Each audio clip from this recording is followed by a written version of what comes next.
Picture this. A young woman walks into a room full of seasoned military officers. The moment she enters, conversations stop. Eyes narrow. Whispers begin. She's too young, they murmur. Too inexperienced. Too emotional. They look at her delicate hands and wonder how she could possibly handle the controls of a deadly war machine soaring through enemy skies. But what these men didn't know was that they were staring at someone who would soon become one of the most feared names whispered among enemy tank crews. Someone who would turn their doubt into her greatest weapon. Someone who would prove that the most dangerous pilot in the sky wasn't the one they expected.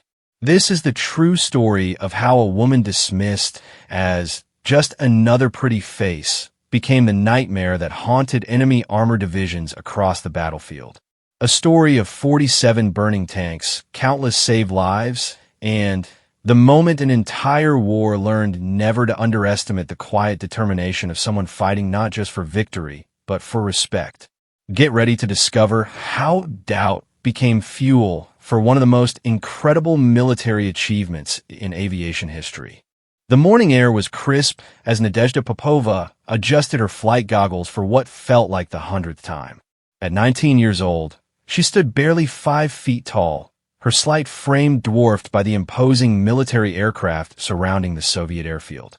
The year was 1941, and Germany had just launched Operation Barbarossa, Hitler's massive invasion of the Soviet Union.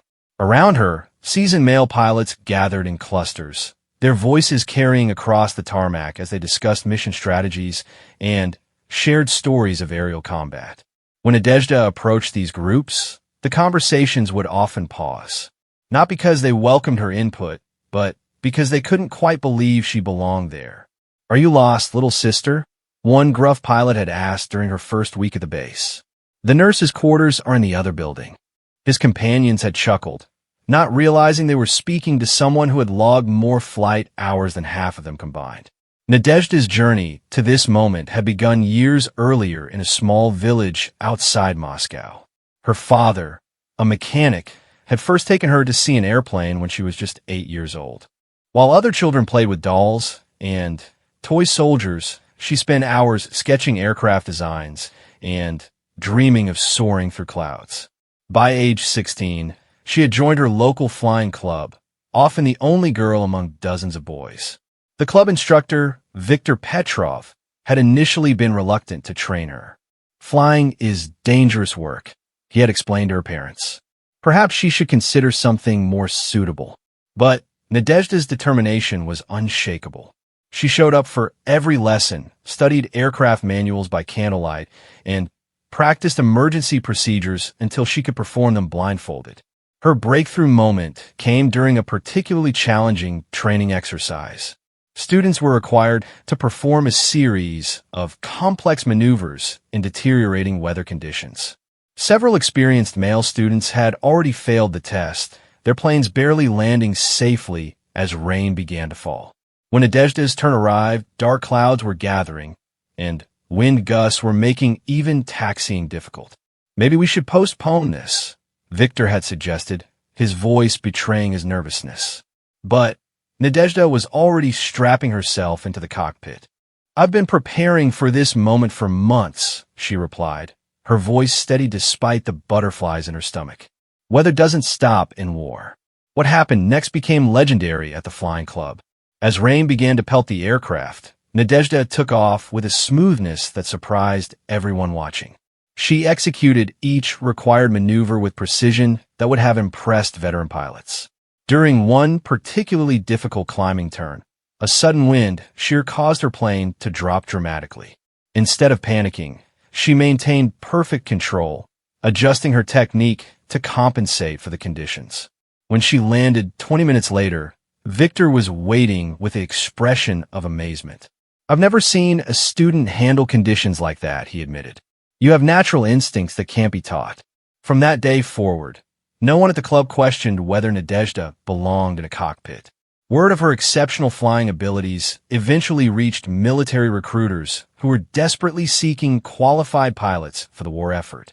The Soviet Union was suffering massive losses, and traditional prejudices were giving way to practical necessities.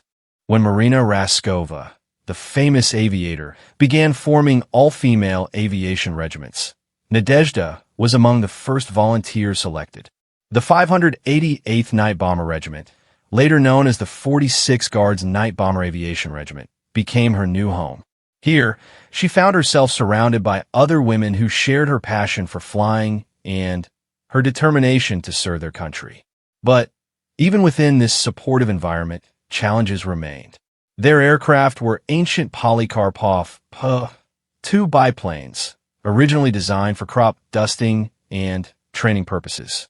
These fabric-covered planes were so outdated that they seemed almost comical compared to the modern fighters and bombers being used by other units. Many male pilots mockingly referred to them as flying coffins or sewing machines due to the sound their engines made.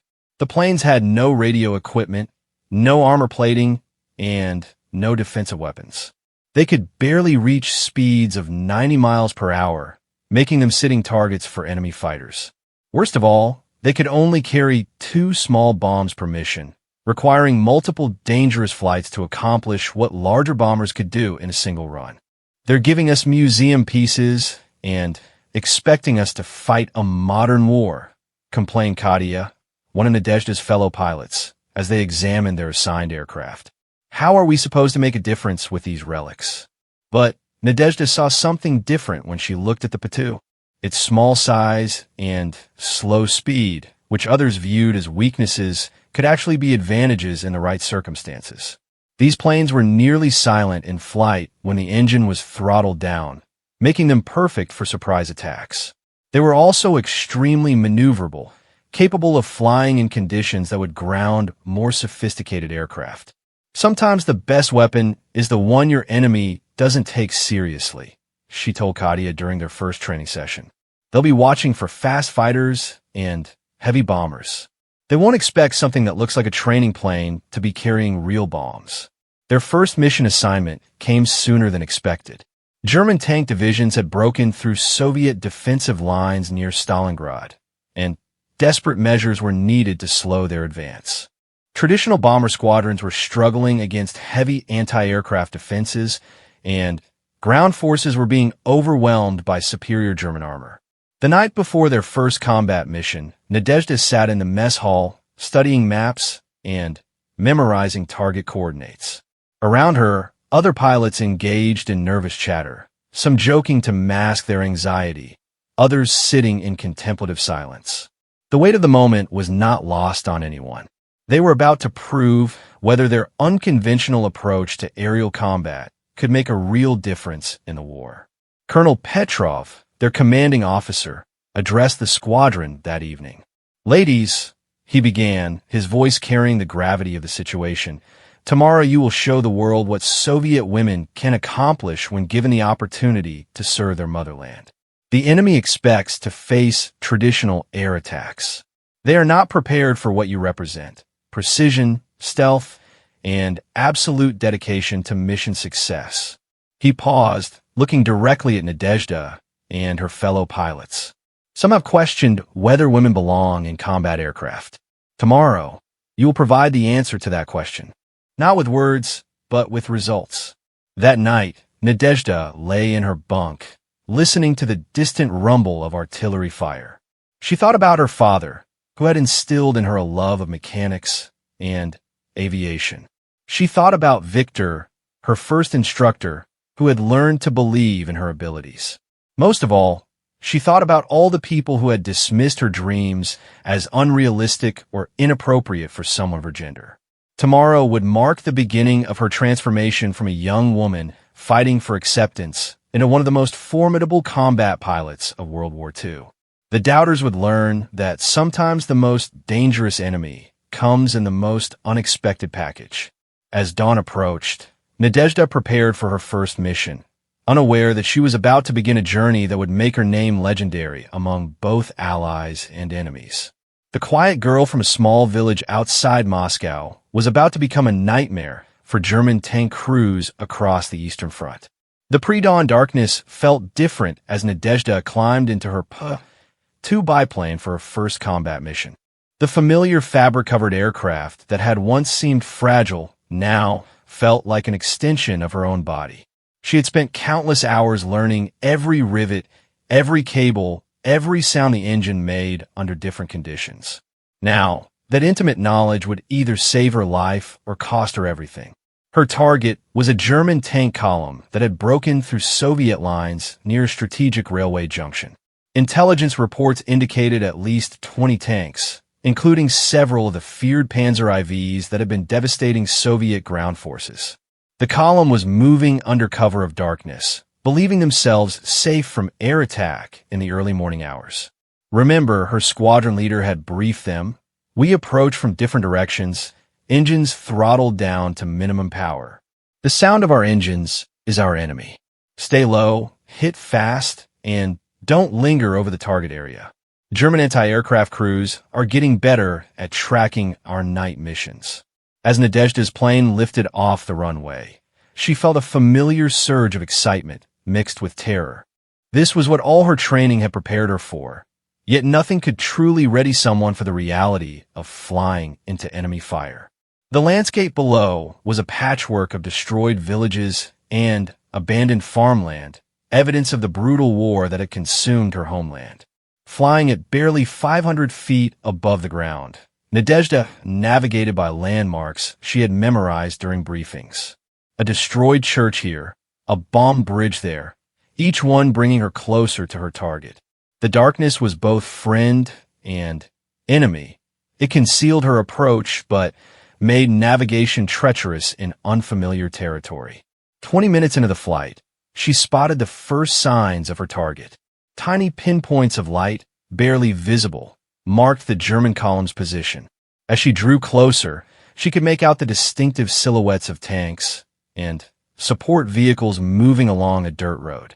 Her heart rate quickened as she realized this was no longer training. Those were real enemy vehicles, filled with soldiers who would not hesitate to kill her if they detected her presence. The attack plan called for her to approach from the northwest, using a small hill to mask her final approach. As she throttled back her engine to its quietest setting, the P-2 seemed to glide rather than fly, its fabric wings barely making a whisper through the cold air. This was the moment of truth. Could an obsolete training plane really become an effective weapon of war? German tank crews had grown accustomed to the constant threat of Soviet air attacks, but they expected fast fighters or heavy bombers attacking during daylight hours. The idea that a single small aircraft could pose a serious threat in the darkness seemed absurd. Most of the tank commanders weren't even bothering to post proper anti-aircraft lookouts. Nadezhda descended to just 200 feet above the column, so low she could see individual soldiers walking alongside the vehicles. The two small bombs strapped beneath her aircraft might seem insignificant compared to the massive ordnance dropped by heavy bombers, but she had learned to make every bomb count. Her target was the lead tank, a massive Panzer IV that was setting the pace for the entire column. At exactly the right moment, she released her first bomb. The small explosive device arced down through the darkness, its trajectory calculated with mathematical precision based on her speed, altitude, and the target's movement. For a heart-stopping moment, nothing happened. Then, a brilliant flash illuminated the night as the bomb found its mark, striking the tank's more vulnerable rear armor. The explosion was smaller than those created by heavy bombers, but it was precisely placed. The Panzer IV lurched to a halt, smoke pouring from its engine compartment. Panic spread through the column as soldiers realized they were under attack from an unknown aircraft that they could barely see or hear. But Nadezhda wasn't finished. She had a second bomb, and the German column was now in chaos, vehicles stopping and starting unpredictably as drivers tried to identify the source of the attack. She circled around for another approach, this time targeting a fuel truck that was positioned near the center of the column. Her second bomb hit perfectly, igniting the fuel truck in a massive fireball that illuminated the entire area. The explosion was so intense that it damaged two nearby tanks and completely blocked the road. What had been an orderly military advance was now a scene of confusion and panic. As Nadezhda pulled her aircraft up and away from the target area, she could see the results of her work. The lead tank was completely disabled, the fuel truck was a blazing wreck, and the entire column had ground to a halt. More importantly, the railway junction they had been moving to capture remained in Soviet hands, at least for another day. The return flight gave her time to process what had just happened. She had just destroyed significant enemy equipment and disrupted an important military operation using an aircraft that most people considered obsolete. The doubters who had questioned whether women belonged in combat roles couldn't argue with results like these. When she landed back at her home base, her fellow pilots gathered around to hear about the mission. The success of her first combat sortie proved that their unconventional approach could work, but it also raised the stakes for future missions. The Germans would learn from this attack and adapt their defenses accordingly. Over the following weeks, Nadezhda flew mission after mission, each one building her reputation as a pilot who could find and destroy targets that others missed. Her technique became more refined with experience. She learned to read the landscape like a book, identifying the best approach routes and escape paths. She discovered how to use weather conditions to her advantage, attacking during rain or fog, when German lookouts would be less alert. But it was during her 15th mission that Nadezhda truly announced herself as a force to be reckoned with. Intelligence had identified a major German tank park where damaged vehicles were being repaired and refueled before returning to combat. The facility was heavily defended with anti-aircraft guns and searchlights, making it seem nearly impossible to attack successfully. Traditional bombing raids had been attempted twice, both resulting in heavy losses with minimal damage to the target. The tank park's defenders had learned to track incoming aircraft using sound detection equipment and coordinated searchlight sweeps. They were prepared for conventional attacks, but they weren't prepared for Nadezhda. Her plan was audacious in its simplicity. Instead of approaching at high altitude like previous raids, she would skim along the ground at treetop level, using terrain features to mask her approach. Rather than attacking with her full bomb load at once, she would make multiple passes, creating confusion and forcing the defenders to keep their lights and guns trained skyward. The night of the attack, conditions were perfect. Overcast skies with light rain that would muffle her engine noise and reduce visibility for ground observers. As she approached the target area, she could see the tank park spread out below, dozens of armored vehicles arranged in neat rows like deadly mechanical cattle.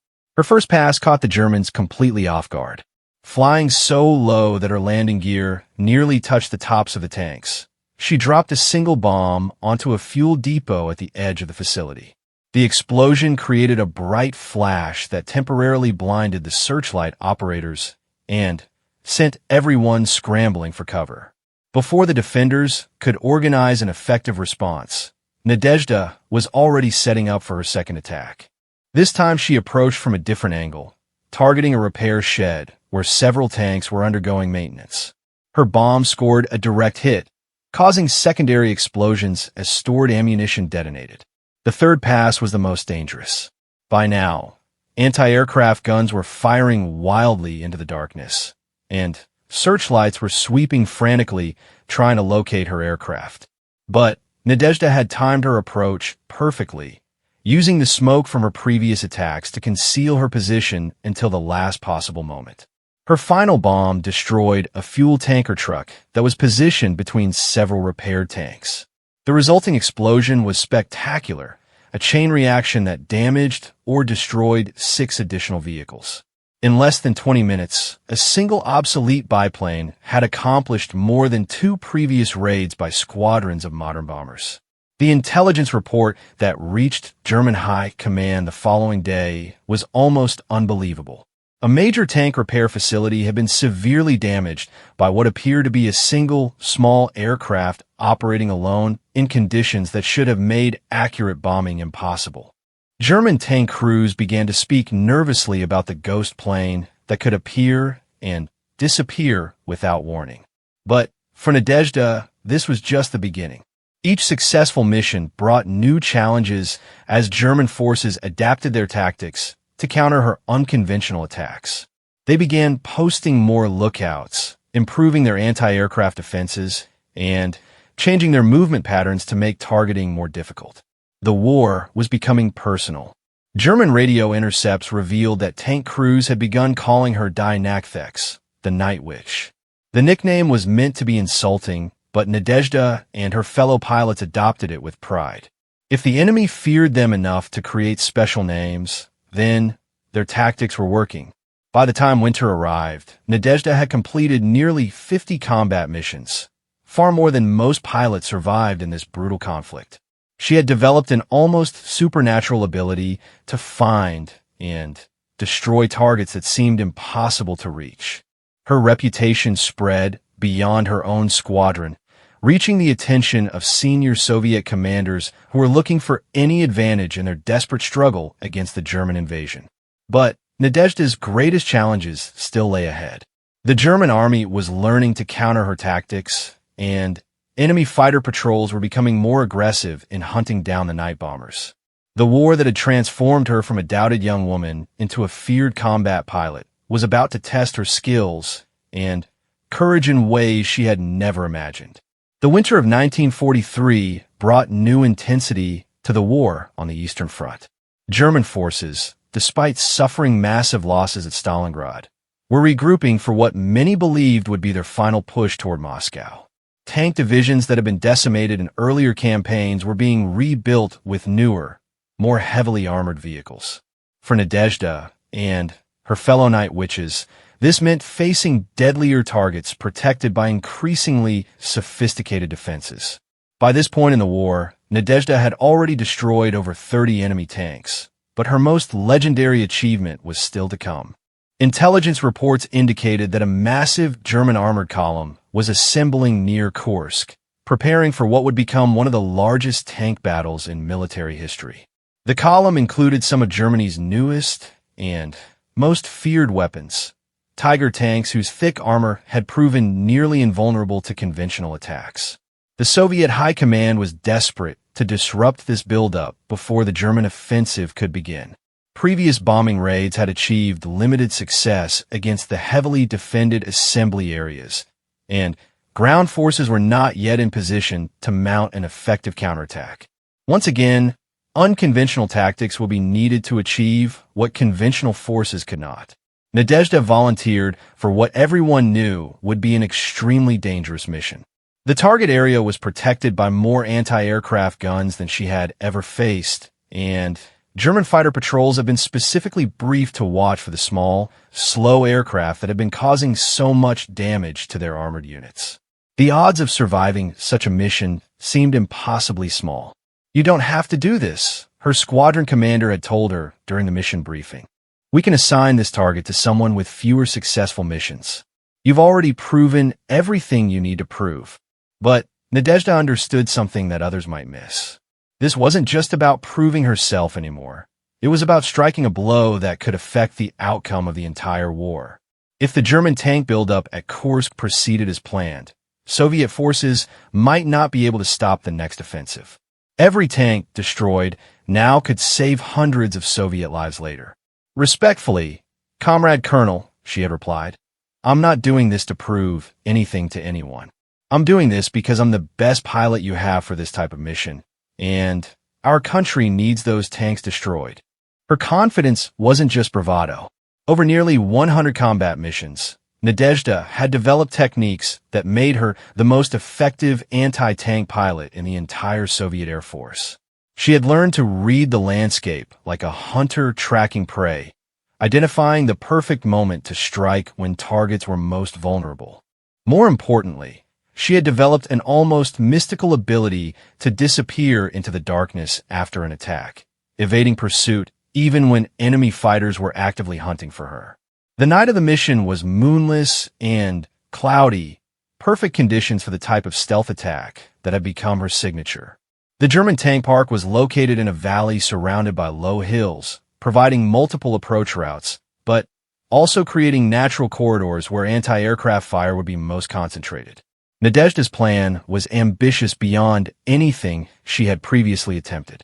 Rather than making the usual 2 or 3 bombing runs, she intended to make as many as 8 separate attacks, using different approach routes and timing each strike to maximize confusion among the defenders. It was a strategy that required perfect execution. Any mistake could result in her aircraft being caught in a crossfire from multiple gun positions. Her first target was an ammunition depot positioned at the edge of the tank park. The explosion would serve multiple purposes, creating a distraction for her subsequent attacks, while also destroying supplies that the tank crews would need for their upcoming offensive. As she approached the target area, flying barely 50 feet above the ground, she could see the massive silhouettes of Tiger and Panther tanks arranged in neat formations. The first bomb hit perfectly, creating a spectacular explosion that lit up the entire valley. Secondary detonations followed as stored artillery shells and tank ammunition began cooking off, creating a fireworks display that could be seen for miles. Anti-aircraft guns immediately began firing, but their crews were blinded by the brilliant flashes and couldn't pinpoint her location. While German gunners were still reacting to the first attack, Nadezhda was already setting up her second approach. This time, she targeted a fuel dump position between two groups of tanks. The resulting explosion created a wall of fire that spread to nearby vehicles, damaging several tanks and creating dense black smoke that further confused the defenders. But it was during her third attack run that something extraordinary happened. As she approached a group of Tiger tanks positioned near the center of the formation, one of the massive vehicles began moving, apparently trying to reach a more defensible position. The tank's movement created an opportunity that Nadezhda's trained eye immediately recognized. Tiger tanks were nearly invulnerable when attacked from the front or sides, but they had a critical weakness. Their rear armor was much thinner to save weight. The moving tank had exposed this vulnerable area, and Nadezhda adjusted her approach to take advantage of this brief opportunity. Her bomb struck the Tiger's engine compartment with surgical precision, penetrating the thinner rear armor and detonating inside the vehicle. The explosion was devastating, not just destroying the tank, but also causing a sympathetic detonation of its ammunition that damaged two nearby Panther tanks. In a single attack, she had eliminated 3 of Germany's most advanced armored vehicles. The destruction of the Tiger tank sent shockwaves through the German defenders. These vehicles were supposed to be invulnerable to attack from small aircraft, yet one had just been destroyed by what appeared to be an obsolete training plane. Panic began to spread among tank crews who had previously felt safe inside their armored fortresses. Nadezhda's 4th and 5th attacks targeted repair facilities and supply trucks, creating additional chaos while methodically reducing the German forces' operational capability. By now, the entire valley was ablaze with burning vehicles and exploding ammunition, creating an inferno that could be seen from the Soviet lines 20 miles away. It was during her 6th attack run that she faced her greatest challenge. German anti-aircraft crews had finally organized an effective response, coordinating their fire to create a deadly crossfire pattern over the tank park. As Nadezhda approached her target, a group of Panzer IV tanks positioned near a command post, streams of tracer fire began converging on her aircraft position. The fabric-covered Pa-2 was hit multiple times, bullets tearing through the wings, and fuselage with sounds like ripping cloth.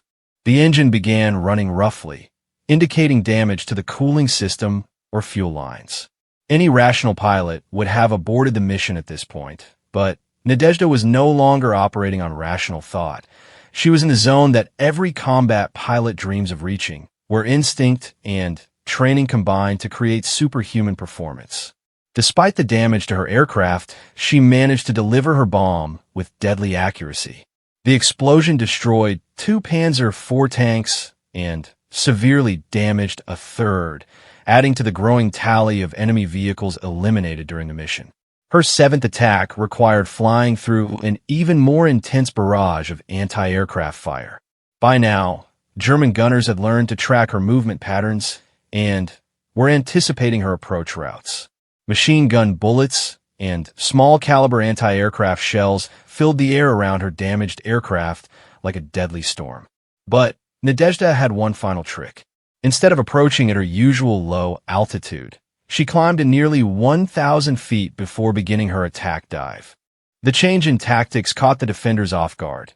They had been expecting another treetop approach and weren't positioned to engage targets at higher altitude.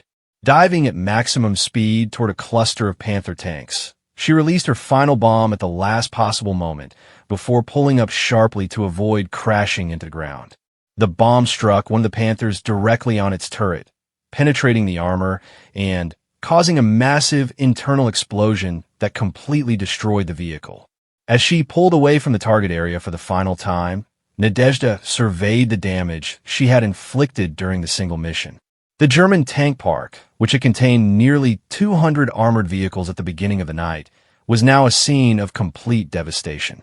Burning tanks and supply vehicles lit up the darkness, while secondary explosions continued to rock the valley as ammunition and fuel supplies continued to detonate. Intelligence reports compiled after the mission confirmed what Nadezhda had accomplished. In a single night, flying a single obsolete aircraft, she had destroyed or seriously damaged 47 enemy tanks and armored vehicles. It was an achievement that exceeded the combined totals of entire bomber squadrons, accomplished by one woman who had been dismissed as too young and inexperienced just 2 years earlier. The psychological impact of the attack was even more significant than the material damage. German tank crews across the Eastern Front began demanding additional anti-aircraft protection, slowing their movement and reducing their effectiveness. The myth of German armored invincibility had been shattered by someone they had never taken seriously. When news of the mission reached Soviet high command, even hardened generals struggled to believe the reports. 47 tanks destroyed in a single mission by one pilot was the stuff of legends, not military reality. But the evidence was undeniable. Aerial reconnaissance photos showed the devastated tank park, and German radio intercepts confirmed the massive losses.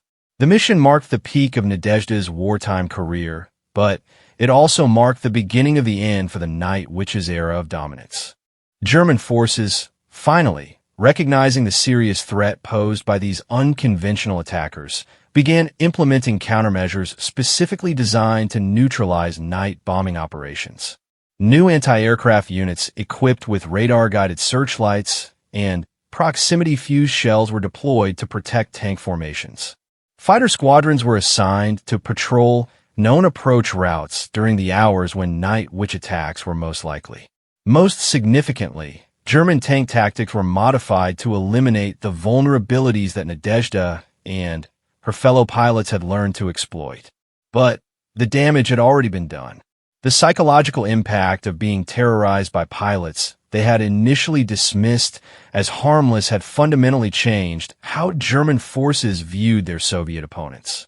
The war that had begun with German assumptions of easy victory had become a grinding struggle against an enemy that refused to accept conventional limitations. Nadezhda survived the war, eventually flying over 400 combat missions, more than any other pilot in the Soviet Air Force. She was awarded the Hero of the Soviet Union, the highest military decoration her country could bestow. But more importantly, she had proven that courage, skill, and determination could triumph over prejudice and conventional thinking. The young woman who had been dismissed as too inexperienced to belong in a cockpit had become a legend whose exploits would be remembered long after the tanks she destroyed had rusted away. Her story became a testament to the power of refusing to accept limitations imposed by others, and a reminder that sometimes the most dangerous enemy comes in the most unexpected package. Years later, when military historians analyzed the factors that led to German defeat on the Eastern Front, many would point to the psychological impact of unconventional tactics like those employed by the Night Witches. An enemy that could strike anywhere, anytime, using weapons that seemed impossible to defend against, had fundamentally changed the nature of warfare. Nadezhda's 47 destroyed tanks represented more than just military statistics. They represented the moment when doubt transformed into respect, when dismissal became fear, and when a young woman's determination to prove herself helped change the course of history itself.